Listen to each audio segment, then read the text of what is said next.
Алук Осмонов, Федор Достоевский, Михаил Лермонтов сыяктуу улуу жазуучулардын өмүрүн алган кургак учук илдети коркунучтуу угулат.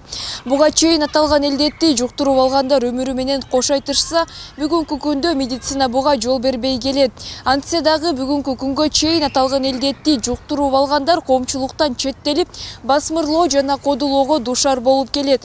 Маселени оң жагына чечиш үчүн оорулууларга бир гана медициналык эмес, психологиялык жактан дагы жардам көрсөтүү канчалык маанилүү экендигин эксперттер баса белгилеп кетишти. Буга чейин кургак учук инфекциясы элдердин оюнда коркунучтуу элестерди калтырып келген. Ага негизги фактор катары элдердин элдик медицинага таянгандыгы. Элдик медицинанын жардамы аркылуу айыгууну көздөгөндөр өзүн өлүмгө кептегенине барабар. Атайын илдетке каршы медициналык дары-дармектердин жардамысыз айыгуу мүмкүн эместигин мед кызматкерлерден баштап бейтаптардан бери айтууда. Ошон үчүн бул оору эч кандай народный медицина менен айыкпайт. Только эле туберкулездин дарылары менен айыгат. Ошон үчүн мен ошол диагнозун билген кезден баштап эле дарыларды ичип баштадым. Тамагымды күчтөнткөнгө аракет кылчумун, таза абада жүргөндү, комнаталарымды проветривать этип тазалап турганга аракет кылчумун.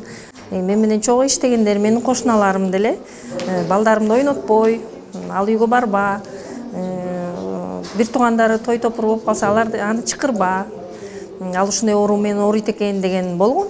Кургак учук өз учурунда дарыланбаса өлүмгө кептеши мүмкүн. Оорунун баштапкы стадиясында эч кандай белгилери байкалбагандыктан түрдүү профилактикалык текшерүүлөр болуп турат. Улуу адамдар жыл сайын флюорографиядан өтүп турса, ал эми жаш балдар манту үлгүсүн алат.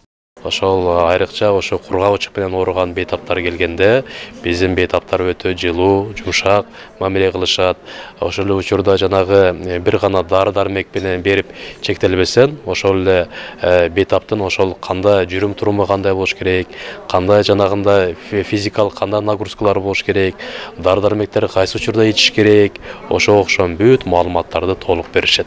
Кургак учук менен ооруп жаткан адам тууралуу маалымат мед кызматкер менен бейтаптын ортосундагы купуя сыр боюнча сакталышы шарт. Эксперттердин айтымында кургак учукту дарылоого караганда аны алдын алуу бир топ жеңил. Ар бир адам өзүнүн ден соолугуна кам көрүү аркылуу ар түрдүү өнөкөт ооруларды алдын ала алат. Айжамал Бексултанова, Майрамбек Камытов, Бала Сагын ТВ.